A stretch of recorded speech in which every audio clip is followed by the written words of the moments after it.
Alhamdulillah wa qad kafa wassalatu wassalamu ala sayyidil mustafa wa ala alihi washabihi wa man kanu bi atharihim muktafa. Amma ba'du. Qala Taqiyuddin Al-Hisni rahimahullahu ta'ala fi kitabih Kifayatul Akhyar, idza arafta hadha fa'lam anna an-najasata qismani, najasatun waqi'atun fi madhannatil afwi wa najasatun fi madhannatil afwi. Bisa madhanna bisa. Assalamualaikum. Najasatun waqi'atun fi madhinnatil afwi wa najasatun la yu'fa anha. Wa najasatun la yu'fa anha. Ahsant. Baik, bismillahirrahmanirrahim. Alhamdulillah wassalatu wassalamu ala Rasulillah. Amma ba'd. Qala Asy-Syaikh Taqiyuddin Al-Hisni rahimahullah, idza arafta hadza, kalau engkau sudah mengetahui ini, yaitu tentang wajibnya seorang sebagai syarat sah salat untuk suci dari najis di badan, tempat dan pakaian, engkau sudah tahu itu, maka fa'lam, maka harus tahu tentang najis sekarang. Annan najasata qisman, bahwasanya najis itu ada dua macam. Najasatun waqi'atun fi madhanna atau fi madhinatil afwi wa najasatun la yu'fa anha, yaitu najis yang waqi'ah, najis yang terwujud namun berpotensi dimaafkan. Ya, madhinnah itu artinya sesuatu yang berpotensi. Misalnya misal ibtisamuka madhinnatun lil fitnah atau madhinnatul fitnah. Senyummu itu berpotensi mengundang fitnah, itu madhinnah. Ya. Wa najasatun la yu'fa anha, yaitu najasah yang tidak dimaafkan. Fadhal. Ahsanallahu ilaikum. Wa qala rahimahullah, fan najasatu ghairul ma'fuwi anha yajibu ijtinabuha fi thawbi wal badani wal makani. Falau asaba ath-thawba najasatun wa 'arafa mawdi'aha ghasalaha, falau qata'a mawdi'aha ajza'ahu wa yulzimuhu dhalika idza Ahsanallahu ilaikum. Wa yalzamuhu dhalika idza ajiza 'anil ghasli wa yalzimuhu dhalika idza ajaza 'anil ghasli wa kana al-baqi yasturul awrah bi syartin alla yanqusu min qimatihi bil qat'i akthar min ujrati thawbi. Baik. Bi syarti an la, bukan bi syartin. Dia teridhofahkan dengan jumlah an la. Bi syarti alla yanqusu min qimatihi bil qat'i. Alla yanqusa. Nah. Bisyarti alla yanqusa min qimatihi bil qat'i akthar min ujrati thawbi wa in lam ya'rif mawdi'aha min al badani wa thawbi wajaba ghuslu kullih wa la yujzi'uhu al ijtihad. Baik. Dimulai di sini dari najasah yang ghairu al ma'fuwi anha. Najis yang tidak bisa dimaafkan, artinya eksistensinya itu betul-betul melazimkan adanya pensucian. Yajibu ijtinabuha fi thawbi wal badani wal makan. Wajib untuk menjauh darinya, yaitu menghilangkannya dari thawb, pakaian, dari badan dan dari tempat dalam salat. Bahkan bukan dalam salat aja ya, dalam kondisi biasa kita wajib untuk menghindari najis ya. Falau asaba thawba najasatun wa 'arafa mawdi'aha, kalau misalnya ada najis yang mengenai pakaiannya dan dia mengetahui tempat najis tersebut, bagian mana yang terkena dari pakaian, ghasalaha, maka dia mencucinya. Falau qata'a mawdi'aha ajza'ahu, kalau misalnya dia memotong bagian yang terkena najis, maka ajza', maka itu sahih sebagai penanggulangan najis. Atau mau jemput kafi ya? Jemput kafi.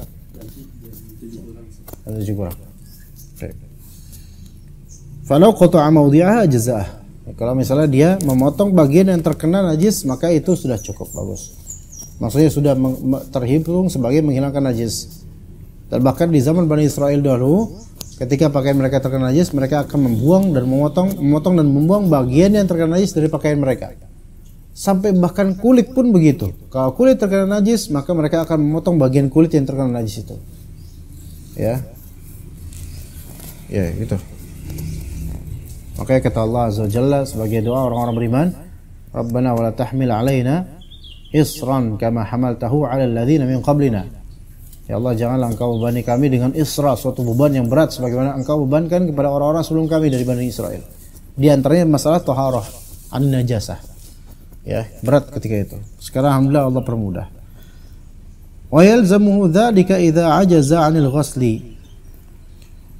Lazim atasnya kalau misalnya dia tidak bisa untuk mencuci bagian yang terkena najis itu dari pakaian. Maka yalzamu sini fa'ilnya kembali ke mana? Zalika ini maksudnya ke mana? Isyarahnya ke qat'ul mawdi'. Kalau memotong bagian pakaian yang terkena najis, itu hanya itu yang bisa dilakukan. Sementara kalau dicuci najisnya nggak hilang-hilang, maka harus memotong bagian itu. Apa case-nya seperti apa, ikhwan? Kasusnya seperti apa? Ya. Terkena kotoran apa gitu, hewan yang najis misalnya, terkena itu. Ya. Dan sudah dicuci, namun warna pakaiannya bekas dari najis itu masih terlihat. Maka ini masuk, kata fuqaha, masuk ke najasa ainiyah, najasa hukmiyah. Mungkin ainnya sudah hilang, tapi hukumnya masih ada karena bekas dari warnanya itu masih. Dicuci lagi masih kayak gitu. Maka di sini wa yalzamu qat'ul mawdi' idza ajaza 'anil ghusl. Jika sudah dicuci-cuci enggak bisa-bisa, ya. Enggak hilang-hilang. Maka wallahu alam dipotong. Nah, tapi sebentar. Wa kana al-baqi yasturul aurah, sisanya itu menutup aurat bi syarti an la yanqusa min qimatihi bil qat'i aktsara min ujrati ats-tsawb. Dengan syarat qimah dari pakaian tersebut tidak menurun sesuai kepantasan harga barang kalau misalnya dipotong bagian itu. Paham enggak? Sufi itu kan antum pakai baju Pakistan, ini Pakistan bukan? Atau koko biasa? Atau ya koko biasa. Oke. Bagian sini misal bagian sini terkena najis, plak gitu. Ya. Dicuci tetap aja warnanya warna najis. Yalzamul qat'ul mawdi', dipotong. Namun dengan syarat kalau misalnya dipotong di sini, kalau misalnya dipotong, itu akan mengurangi qimah baju ini, ya, qimah lebih dari ujratul thawb. Kalau misalnya antum sewa, kalau misalnya antum pinjam sewakan baju, al-muhim kalau misalnya potongan ini membuat baju ini udah nggak ada harganya lagi, terlalu turun harganya, maka dimaafkan. Apa yang dimaafkan di sini? Ininya, ya, karena mubazir gitu loh. Nah, tapi kalau misalnya cara motongnya itu bisa dia dengan tidak menurunkan value baju ini, misal kecil aja di sini, ujung kecil, terus dia potong plek, dan di sini juga dia potong plek, terus dijadikan renda dan misalnya, jadi, wah beda ini gitu, malah ini menambah qimah jadinya. Maka tetap dia kalau bisa seperti itu dia dilazim untuk apa? Untuk memotongnya. Wallahu a'lam. Wa illam ya'rif mawdi'aha min al-badani wa thawb wajaba ghaslu kullihi wa la yujzi'uhu al-ijtihad. Wa la yujzi'uhu al-ijtihad. Wa la yujzi'uhu bisa. Kalau misalnya dia enggak ngerti bagian mana yang terkena najis dari badannya atau dari pakaian, dia enggak ngerti bagian mana nih. Ya. Karena najisnya hukmiyah, terkena najis, maka wajib untuk mencuci semuanya dan tidak bisa ijtihad, yaitu bagaimana berijtihad, dia nggak bisa semuanya. Contohnya apa? Kalau bagi fikih Syafi'i, anjing itu najis, ya, dan menyentuh anjing itu terkena najis. Misal, ketika lagi tidur kemudian ada anjing datang dan menjilat-jilat bagian apa namanya, pakaian kita, tapi kita nggak tahu bagian mana yang dijilat karena sudah kering. Maka karena kita tahu tadi ini habis dijilat pakaian ini, maka ini masuk najis hukmiyah. Seandainya masih basah, ini jelas ketahuan, tapi ini udah kering, ya. Dan ini bagian mana yang najis dia lupa. Maka kalau kayak gini, nggak tahu bagian mananya, maka semua dari bagian baju tersebut dicuci, dan nggak bisa dia ijtihad cari-cari bagian mana yang basah, nggak, karena nggak ada yang basah. Taib, fadhal. Ahsanallahu ilaikum. Wa qala rahimahullah walau asaba tarfa thawbihi aw imamatihi najasatun batalat salatuhu sawa'un kana as-sa'ibu yataharrak bi harakatihi am la walau qabada tarfa hablin aw shaddahu fi wasatihi wa tarfuhu al-akhar najasun aw najisun aw mulqan ala najasatin fa fihi khilafun ar-rajih fi ar-rafi'i al-kabir war-rawdah al-butlan kal imamah. So, Rafi sekarang udah dekat. Wathani la tabtul. Wathani la tabtul. Walau asaba tarafa thawbihi aw imamatihi najasah batala salatuhu. Kalau misalnya ujung dari pakaian atau imamah, ujung dari imamah terkena najis, maka batal salatnya. Sawan kana as-saibu yataharraku bi harakatihi am la. Meskipun yang kena ini bergerak atau enggak, batal salatnya. Itu pendapat. Walau qabada tarafa hablin aw shaddahu fi wasatihi tarafuhu atarful akhar najis aw mulqan al najas. Sebelum ke situ, wallahu alam, ini pendapat dalam salah satu furu' mazhab, tetapi yang sahih wallahu alam, kalau ada najis yang tari, itu najis yang datang pada waktu tertentu, datang gitu, tari, tiba-tiba datang, terkena badan atau imamah antum atau pakaian antum, maka di sini nggak langsung disebut batal. Itu yang sahih. Melainkan dilihat antum bisa nggak untuk menghilangkan najis tersebut halan. Ya kalau bisa maka nggak batal. Hilangkan. Kalau bisa sorban kena najis apa gitu, misalnya ada orang kencing muncrat ke sini misalnya, kena sedikit dari bagian sorban antum, maka antum taruh sorbannya sana, terusin sholat. Terus sholat dikencingin lagi, plok. Kena kolan suah antum, buang kolan suah. Ya. Terus tiba-tiba yang manggil dari atas, tiba-tiba ada yang kencing, kena muka kemudian. Ini kira-kira antum terusin sholat apa antum hajar orang itu? Al-muhim kalau kena najis yang tari'ah ya dalam sholat, dilihat kalau dia bisa menghilangkannya segera halan, maka singkirkan atau dia berpindah. Tapi kalau itu nggak bisa, maka dia batalkan sholatnya dan usahakan gimana caranya supaya hilang najis tersebut, kemudian ulang lagi sholatnya. Tapi kalau misalnya dia memegang ujung dari tali atau dia menarik bagian tengah tali, sementara bagian ujung lainnya najis atau terkena najis, maka terjadi khilaf di antara ulama. Yang rajih menurut beliau dalam Ar-Rafi'i Al-Kabir, yaitu kitab Syarh Al-Kabirnya Rafi'i, dan Rawdul Talibin Al-Butlan, batal seperti imamah. Karena menyambung pada dirinya gitu loh, paham gak? Dia ketika narik tali, misal dia sholat Allahu Akbar sambil megang tali supaya nggak jatuh misalnya, ya, ini kan tali nyambung pada dirinya. Ibaratnya dikiaskan dengan imma dia dikiaskan dengan tempat atau dikiaskan dengan bagian tubuh atau dikiaskan dengan pakaian, ya selalu makan itu. Tapi bagian tengahnya atau bagian ujung sananya itu najis, maka dihukumi di sini apa? Batal. Menurut satu pendapat, dan pendapat kedua la tabtul, dan yang sahih adalah la tabtul insyaallah. Ya, insyaallah la tabtul. Tapi dalam mazhab itu dianggap apa? Dianggap batal. Baik, fadhal. Ahsanallahu ilaikum. Wa qala rahimahullah qala Rafi'i fi syarh as-saghir wa huwa awjuhul wajhain. Ya. Aujahul wajhain. Aujahul wajhain. Ahsanakum. Lebih Wa wajih. aujahul wajhaini.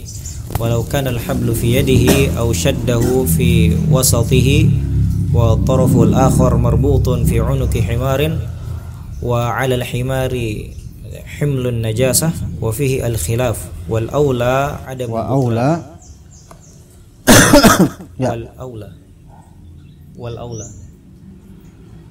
Di situ apa? wal aula Wal aula.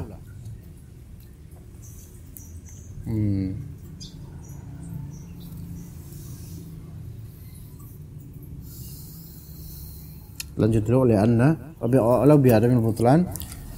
wal aula adamul butlan li anna bainal habli wan najasati wasitatun. طيب. قال الرافعي في الشرح الكبير في الشرح الصغير وهو أوجه الوجهين. Jadi Rafi'i ini setuju dengan pendapat yang tidak membatalkan. Jadi Rafi'i sendiri dalam syarah kabir beliau mengatakan batalnya sholat yang megang tali tadi karena ada najisnya di ujungnya, di ujung sebelahnya ya, bukan di ujung dipegang di najis, dipegang di badannya. Namun Rafi'i berkata dalam syarah saghir tentang pendapat yang tsani, yang kedua, la tabtul, tidak batal, itu aujah, lebih wajih. Apa arti wajih? Yaitu lebih memiliki alasan. Karena wajah dalam bahasa fikih, wajah bisa bermakna illat atau alasan. Ya. Misalnya hurrimatil khamri ala thalathati awjuh. Diharamkan khamar karena ada 3 alasan. Jadi lebih beralasan dari dua pendapat. Kemudian walau kana al-hablu fi yadihi aw shaddahu fi wasatihi wa tarafuhu al-akharu marbutun fi 'unuqi himarin wa 'ala al-himari himlu najasa fa fihi al-khilaf. Kalau misalnya tali tersebut di tangannya, dia sedang dia khawatir ontaknya pergi. Ngerti enggak? Ya kita enggak pakai ontak sekarang. Misal dia lagi safar, kemudian dia khawatir ontanya pergi, nggak ada pengikat nih, cuma ada tali, nggak ada bagian pancang yang bisa dia ikat dengannya. Maka dia pegang tali tersebut di tangannya, ya, atau dia tarik di bagian tengahnya tali.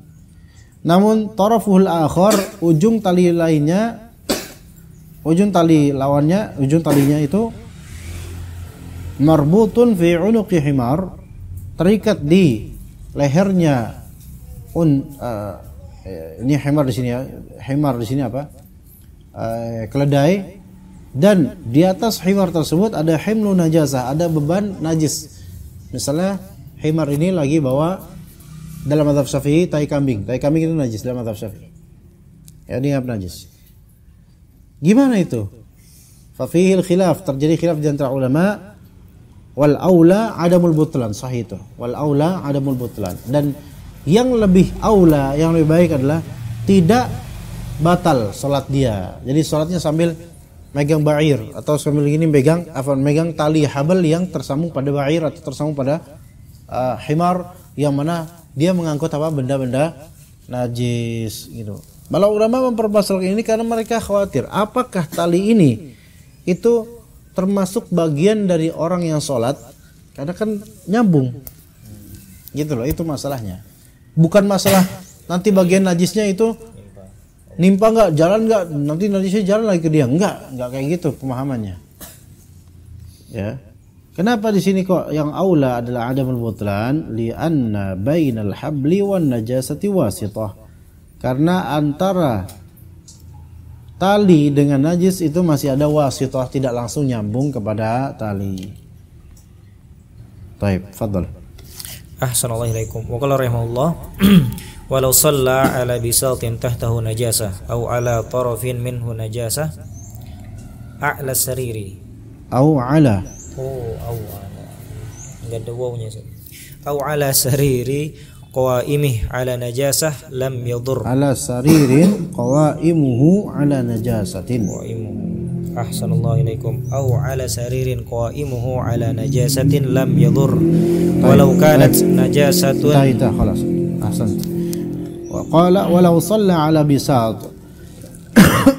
Kalau misalnya dia salat di atas tikar atau permadani, karpet. Namun tahtal bisat, di bawah karpet atau permadani ada najasah. Ya, paham? Au ala tarafihi najasah, atau di ujung karpet ada najis. Au ala saririn, atau salat di atas kasur ranjang qawaimuhu ala najasah, tapi bagian kaki kasur atau bagian kaki ranjang itu ada najis, maka dikatakan lam yadur, enggak masalah. Tapi itu dengan apa? Bisat ya. Bisat atau sarir. Yang mana itu memiliki ketebalan tersendiri. Oke? Kalau bisat tahtahu najasah. Misal antum di kasur. Dan kasur itu bekas dikencingin anak bayi misalnya. Itu kan najis. Antum gelar bedong kemudian tikar di atasnya. Antum sholat di atasnya sah atau tidak? Maka dianggap sah, lam yadur, enggak masalah.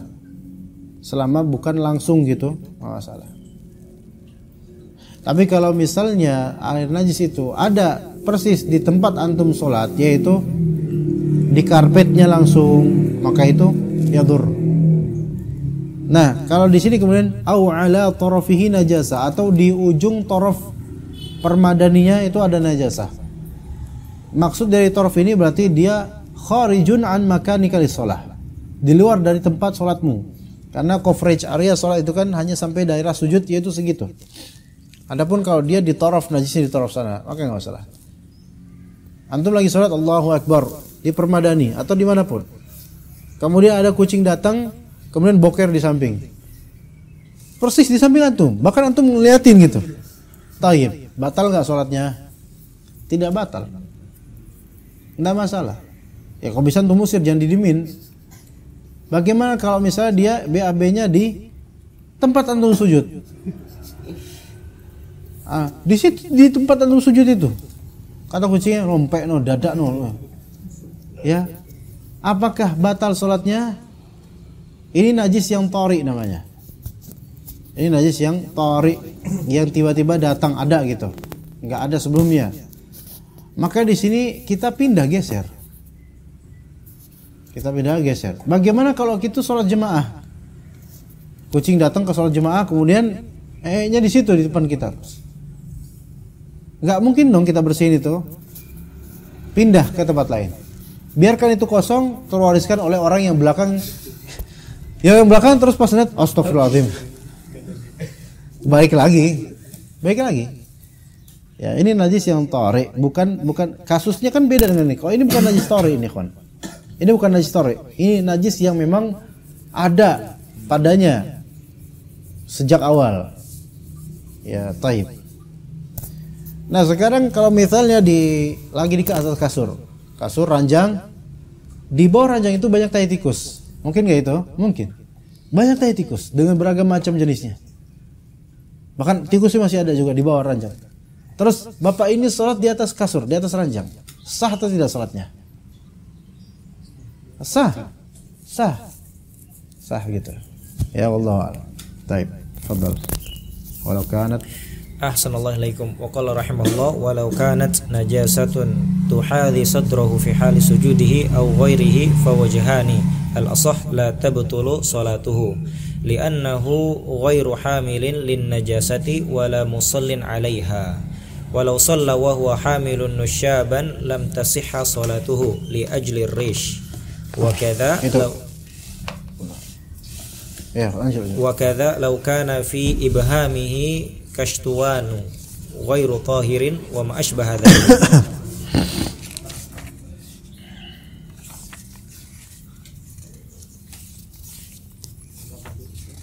Sudah kafi, khalas. Hati-hati.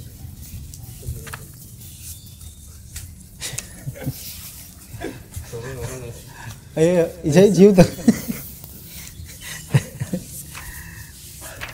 Di sini tadi mana masalah najasatu hadhi sadrahu. Ya, sebentar. Ada pengen terjemahan yang sahih gimana?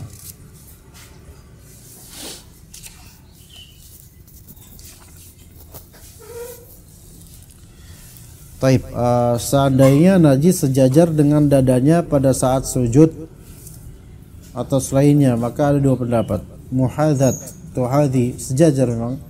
Sadrahu fi hali sujudihi aw ghairihi, sejajar dengan dadanya ketika dia sujud.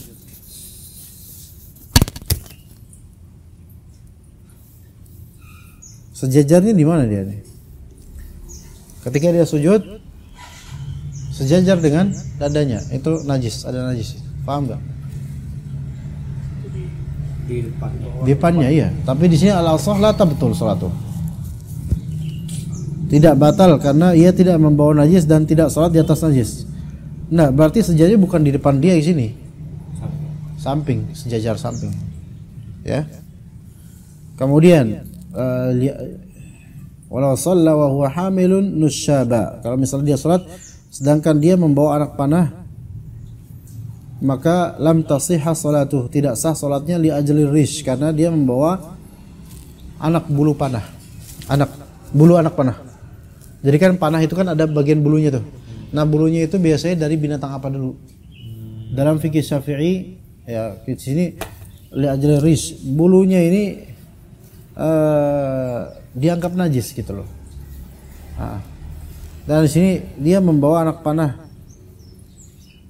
jannusyab nubul, yaitu anak panah yang di situ ada bulu anak panah dan bulunya ini dianggap najis. Jadi dia bawa nusyab di belakangnya itu. Ya. Nah, bulunya ini yang perlu diketahui bulu apa dulu gitu loh. Kalau misalnya bulu dari hewan najis, maka jelas dalam mazhab Syafi'i itu najis. Tapi kalau bulunya itu dari hewan, mungkin hewan buas atau apa, tapi masih bisa disamak kulitnya, maka sebenarnya nggak najis. Ala kulli hal, anggaplah di sini nusyab ini adalah dari bulu hewan yang najis. Wa kadza law kana fi ibhamihi kastawan atau kastuan. Demikian pula kalau pada ibu jarinya ada kastuan. Ya. Kastuan itu apa sini? Allahu a'lam. Enggak ngerti sini. Kastuan yang ghairu tahir. Enggak tahu. Ini zaman itu kita enggak tahu sekarang. Di jempol. Iya. Di jempolnya ada kastuan. Misalnya qama yughatti tarafa isbi'il khayyat liyaqihi wa khzal ibr, yaitu ini biasanya pada penjahit ya. Tapi al-kulihal enggak tahu. Sekarang karena hal-hal kayak ini enggak ada. Ya, mana kalau di jempolnya ada sesuatu yang tidak suci atau semisal itu, maka tidak sah salatnya. Wallahu a'lam. Baik, alhamdulillah kita cukup 3 sesi ini insyaallah untuk kajian Kifayatul Akhyar. Sepertinya hari Rabu baru bisa hari Kamis, karena nanti malam ana mau ke Cengkareng. Insyaallah hari Kamis kita ketemu kembali. Barakallahu fiik jami'an. Wa sallallahu ala nabiyyina Muhammad wa ala alihi wa sahbihi ajma'in. Subhanakallahumma bihamdika asyhadu an la ilaha illa anta astaghfiruka wa atubu ilaik. Assalamualaikum warahmatullahi wabarakatuh.